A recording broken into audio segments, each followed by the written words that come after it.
I'm Hazel, 32, female, and after I paid $30,000 for a luxury family vacation to Dubai for my dad's retirement, my parents gave my seat away to my sister's husband.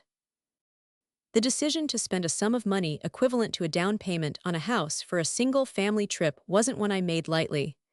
For years, I had worked tirelessly, climbing the ladder in the competitive world of software engineering, often putting in 60-hour weeks.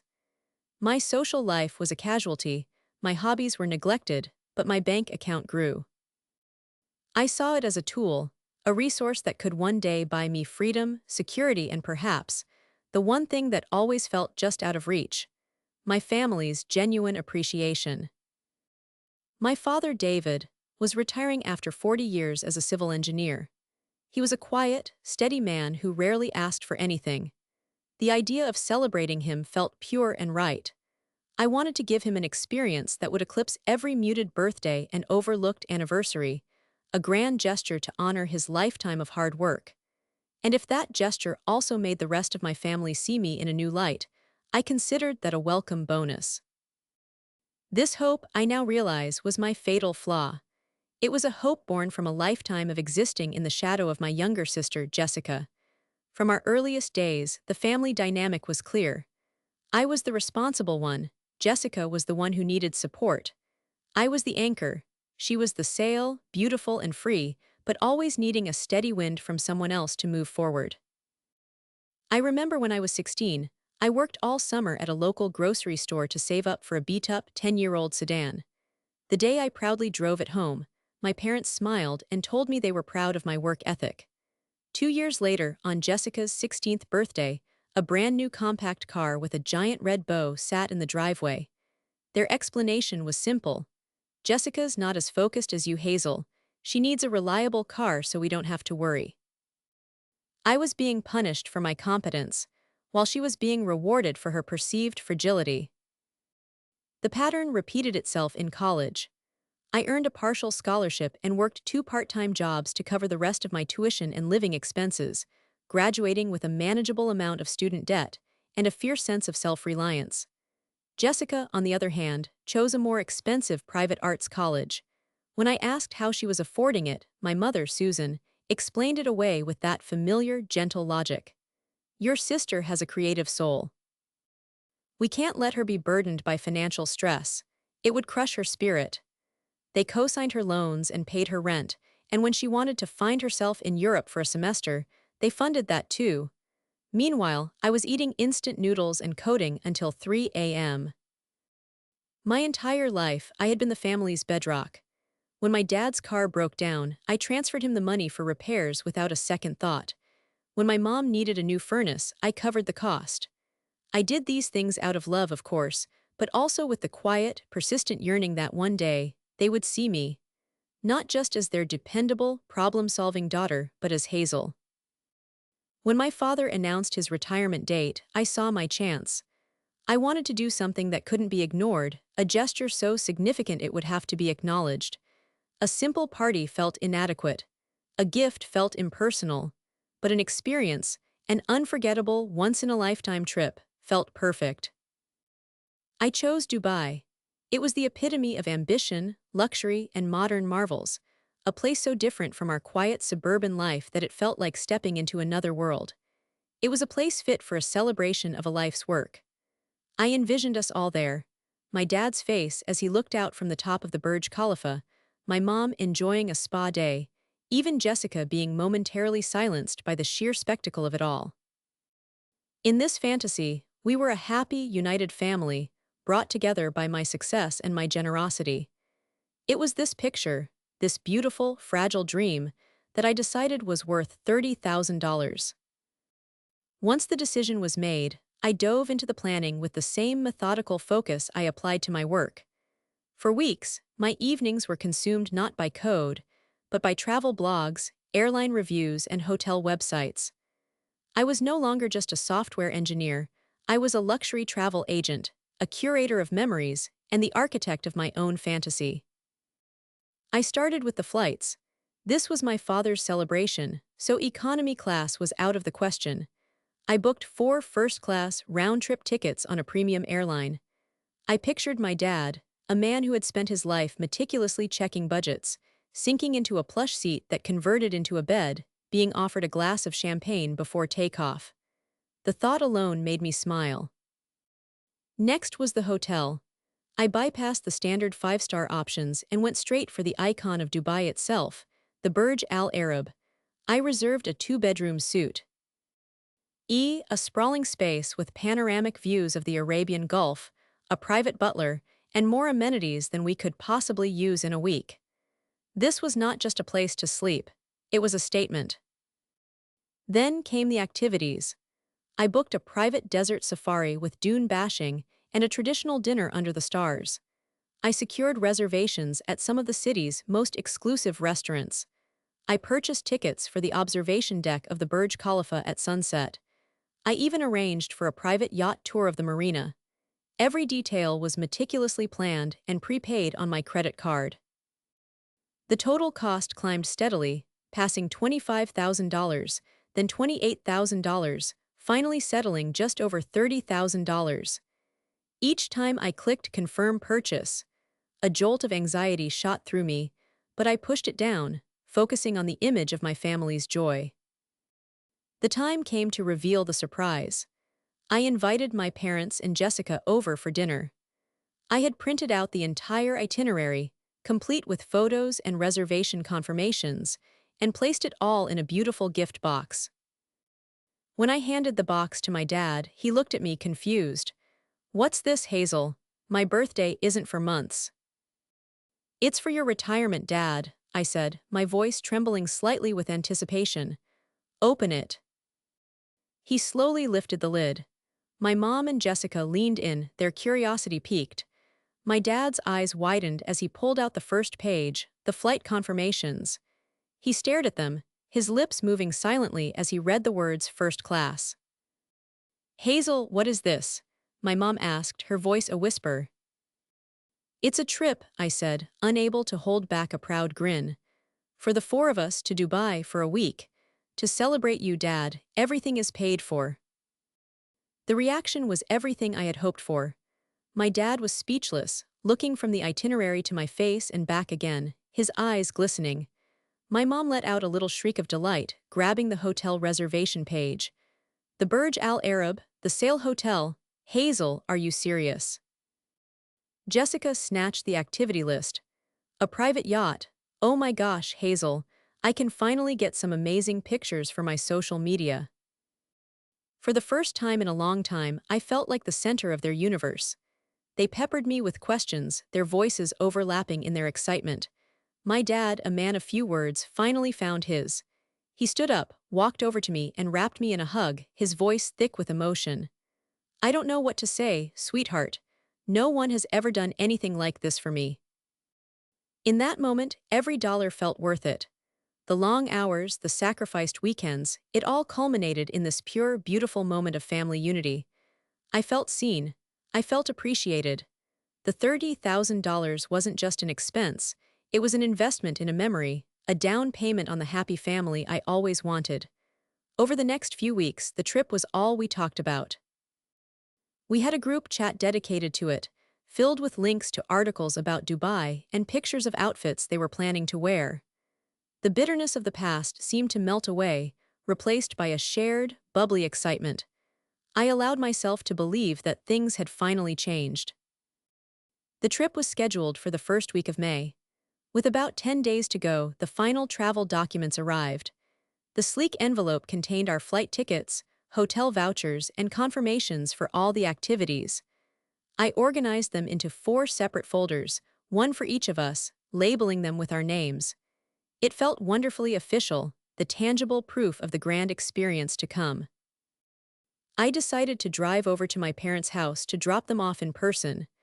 I imagined us sitting around the kitchen table, looking over the documents one last time, the anticipation building to a fever pitch.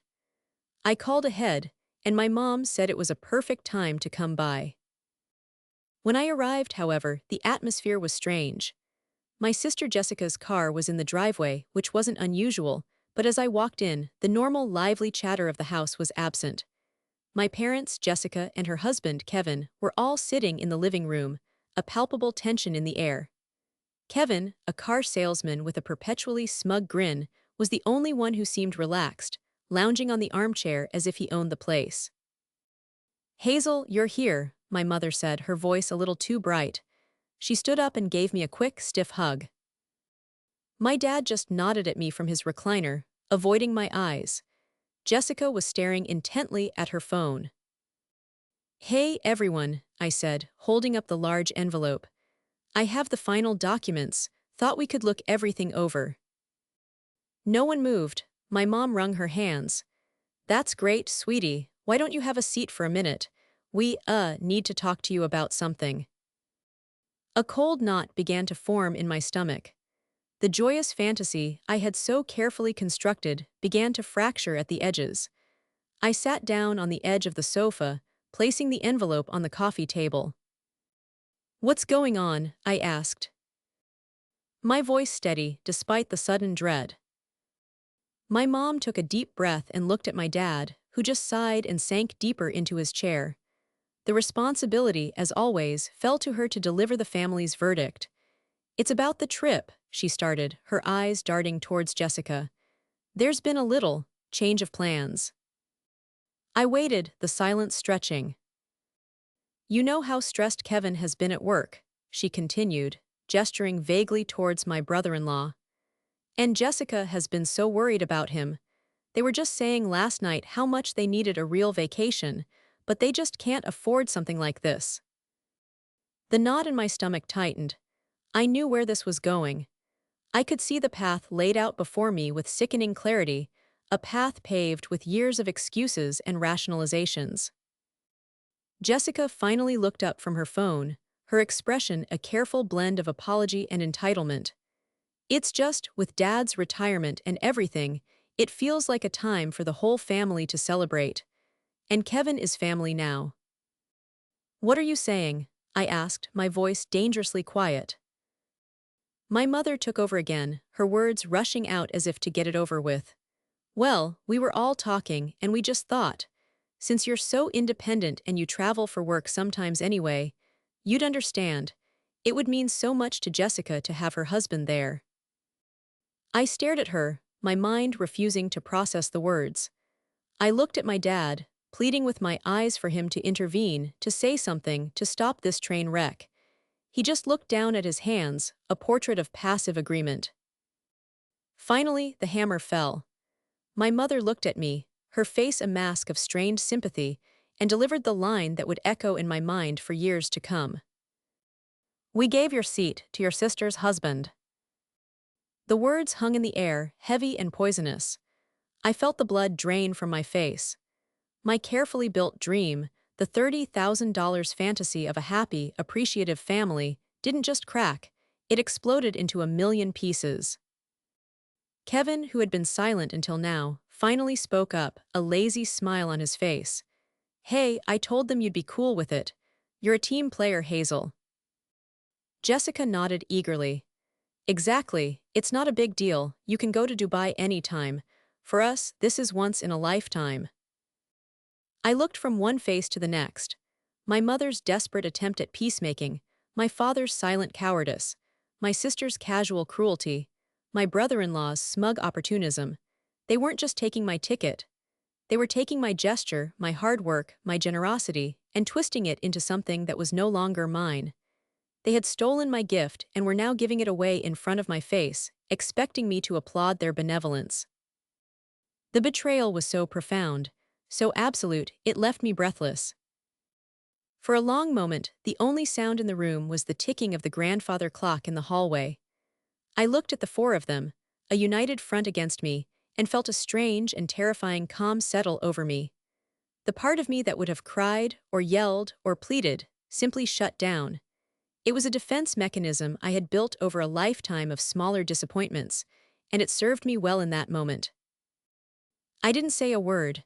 I slowly leaned forward, my movements deliberate, and picked up the large envelope from the coffee table. I stood up. "Hazel, honey, say something," my mother pleaded, her voice laced with anxiety. They had expected a fight, tears, a negotiation. My silence was not part of their script, and it unnerved them. I looked at my father. "Dad," I asked one last, quiet appeal. He finally met my gaze, his eyes filled with a miserable mix of guilt and resignation. "Your mother is right," he mumbled. "It's for the best, it just keeps things simple."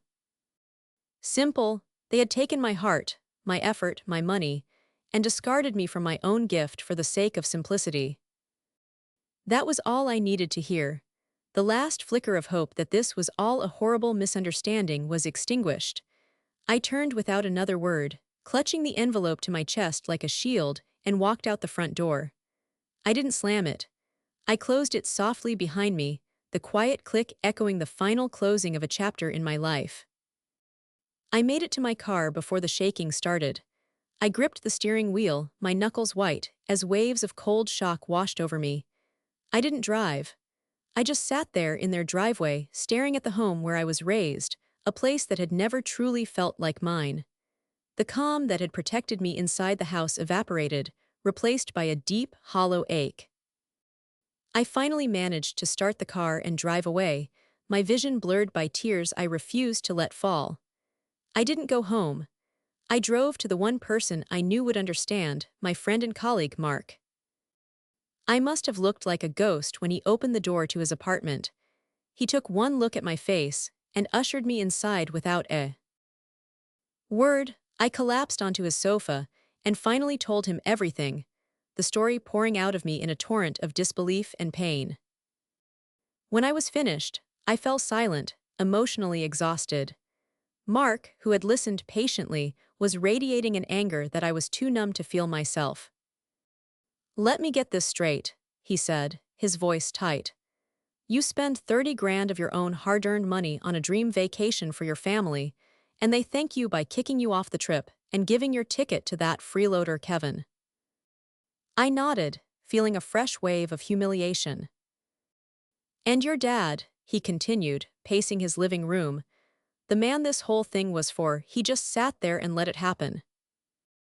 I nodded again. He said it was simpler this way. Mark stopped pacing and looked at me, his expression fierce. "Hazel, this isn't just a betrayal. This is a robbery. They are stealing from you. You absolutely cannot let them get away with this. That trip, those tickets, that hotel, that is all your money, you control it." His words sliced through the fog of my shock and grief. He was right. In their arrogance, they had forgotten a crucial detail. My name was on every reservation. My credit card had paid for every single part of the trip. They had taken my seat, but I was still the pilot of the entire plane. A new feeling began to stir within me, displacing the hollow ache. It was cold and sharp and clear. It was resolve. They thought I was a doormat, a resource to be tapped and then tidied away. They thought I would absorb this as I had absorbed every other slight for the sake of keeping the peace. They were about to find out how wrong they were. The hurt was still there, a deep wound in my soul, but now it had a purpose. It was fuel. I wasn't just going to get my money back. I was going to give them a lesson in consequences, one they would never forget. The next morning, I woke up with a singular, unyielding purpose. The grief was still there, a heavy weight in my chest, but it was now overlaid with an icy determination. I made a pot of coffee, sat down at my desk with my laptop, and pulled up the travel itinerary. For a moment, I looked at the picture of the Burj Al Arab, the symbol of the dream they had shattered. Then, I got to work. My first call was to the airline. I was polite, calm, and clear. I explained that there had been a change of plans, and I needed to make some adjustments to a booking. After verifying my identity with my name, confirmation number, and the credit card used for the purchase, the agent confirmed I had full control.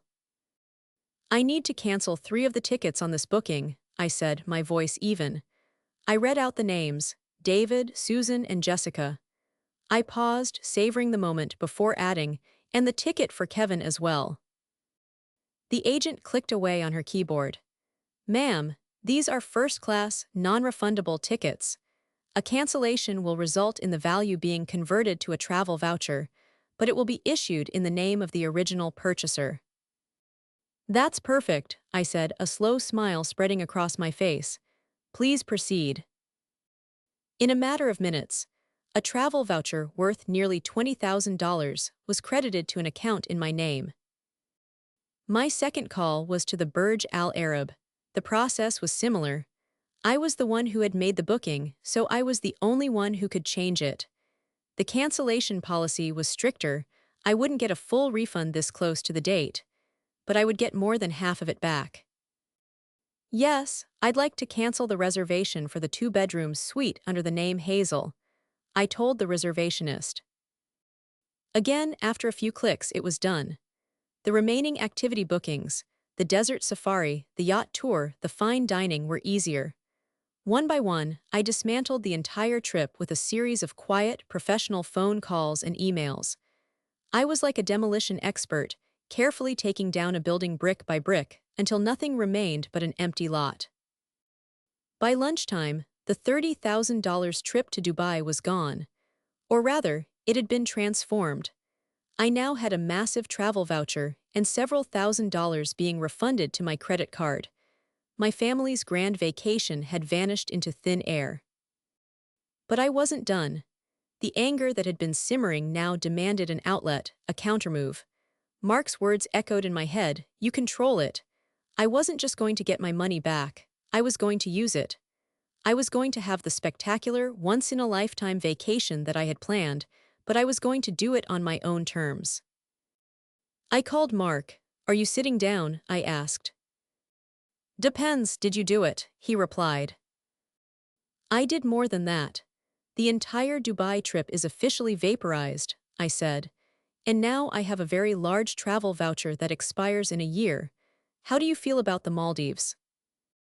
There was a stunned silence on the other end of the line, followed by a loud whoop. "Hazel, you are my hero. When do we leave?"